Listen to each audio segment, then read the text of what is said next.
Hey, this is Jeremy. Hey, and this is Chris. Today we're looking at Star Wars The Force Unleashed Ultimate Sith Edition. Yeah, this is essentially a repackaging of the original game that's going to have the new Tatooine DLC, which will be available for the original release, but also pack some new Hoth stuff where it basically supposes that you, as the secret apprentice, continue on, Vader dies, and you continue on working for the Emperor, go out and hunt Jedi, you fight Obi-Wan Kenobi, fight Luke Skywalker, etc., etc. Seems like a pretty cool supposition there. Yeah, and to give everyone a little bit of a background, if you remember playing the first game, when you got to the end, you had a choice to take you to the light side or the dark side. Regardless of what you did, you actually kind of died, but spoilers. But in this particular game, the whole assumption is that you took the bad side. You decided to not help Jedi Master Kodo from the Emperor, and he crushes you with a spaceship, and he rebuilds you just like Darth Vader, and you become his assassin. Yeah, so there you go. Let's continue on with the trailer here. Not succeeded in tracking down your objective. So here's a good shot of the apprentice, and you can kind of see he's very Vader-esque. He's got the helmet, perhaps the assisted breathing stuff. Long fingernails. You kind of get a glimpse of this in the evil ending for The Force Unleashed. Looks exactly the same. We just watched it the other day. Same look, so they've continued that nicely. Yeah, it's the same armor you could get. They had that same armor actually as an unlockable in Force Unleashed last year. Also, if you notice, the helmet looks very much like the Bausch bounty hunter armor from Return of the Jedi that Leia wore when she infiltrated Jabba's palace. It's really similar. The thermal detonator. That's right. So now what you're going to see a lot in this trailer are some kind of cool sequences and scenes where you can see stuff. Like here, this looks like a Jedi palace, perhaps, that you can fight outside of. Yeah, this is the front of the Jedi Palace in Coruscant that was available in the first add-on pack that came out a few months ago. And that's already included in the Ultimate Sith Edition right off the bat. This scene right here looks like it's probably in Jabba's palace or something very related. The flooring, a little grate stuff looks kind of similar. A lot of the same architecture going on, but it looks like it's built from sand. It's either that or, Chris, you've been to my house a lot. That could be my living room. Very true. It looks very similar. This here looks like it's probably a continuation of the Jedi Temple that we saw earlier. It looks like you're inside. It's a little demolished. Yeah, and you can see the floating trooper off in the corner there. There are actually a lot of them that you have to fight in this level.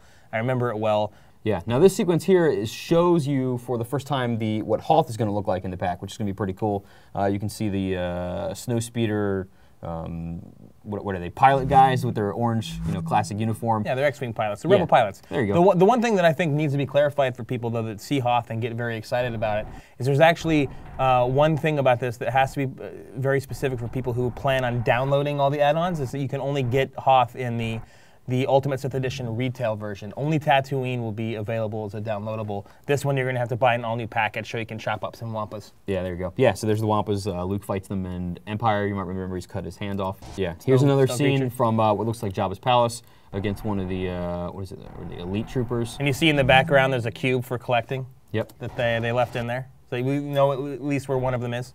Here's some, what do you pronounce Gamorrean guards. Gamorrean guards, that's it. And you remember these from Return of the Jedi, outside of Jabba's palace. This is probably the intro to that scene. Here is my favorite part of this, kicking a Jawa over and over again. Well, another cool thing is if you really like killing Jawas, there is an achievement. They've released some of the achievements so far associated with killing Jawas. If you can crush at least 5 of them in a garbage compactor, you get an achievement for that. Very good. Here's another scene from Hoth. Again, now this is an interesting thing where the sandcrawler is getting force pushed, kicked, something. Apprentice is doing something crazy there. Yeah, it's probably the end of one of their active times cutscenes. Yeah, basically the entire thing just falls off the side of this cliff. The Jawas will not be too happy. That's right. But again, if this is Lego Star Wars, he'd probably put it back together again. Correct. Here's some more Wampas that the guy is killing. Nice little Jedi move there. And here is a Rancor. You'll remember this from Jabba's palace in Return of the Jedi. It looks like this is probably actually the same pit or whatever these in. You can see the grating from above where Luke would have fallen through in Return of the Jedi. I'm pretty sure that it is. In fact, going back to the achievements again, if you look at it, you get an achievement for killing Jabba's pet with his gate, which is exactly how Luke killed the Rancor in the Return of the Jedi. Here's another scene from Hoth. Here looks like a return to that same original part from the Jedi Temple that we saw earlier. And here's another scene from Hoth. And now we kind of leave the part where we're looking at environments and focus more on characters, such as Obi-Wan Kenobi, who is also the guy that helped build the bridge on the River Kwai. Mm-hmm. And yeah, he's the reason you go to Tatooine in the add-on is that the Emperor sends you to hunt him down and take him out. And apparently Boba Fett is either trying to get him too, or you're supposed to take them both out. That's not really clear yet. And then, of course, Luke Skywalker. That's right. Post-car accident Luke Skywalker. Post-car accident. There he goes. Nice blue lightsaber there. Fighting on Hoth, clearly. Do my bidding. And now we get to see some kind of just cool fight scenes here. He's fighting Obi-Wan. This looks like the area that the Millennium Falcon takes off in Episode 4 when they kind of, get the hell out of Tatooine after the bar fight, basically. Are you afraid of fighting Obi-Wan here? No. You will be. I see. You will be. So here's this is probably one of the QuickTime events that Force Unleashed is so anxious to use over and over again, where you catch one of Boba Fett's missiles coming at you and presumably turn it around and throw it back at him. And very popular in Norway. That's a huge sport, Boba Fett missile catching. There you go. Some more fighting against Luke. And then what if the dark side won? Then they get spring shoes, apparently. Yeah. The spring shoes to take out Luke. Is he dead? We don't really know.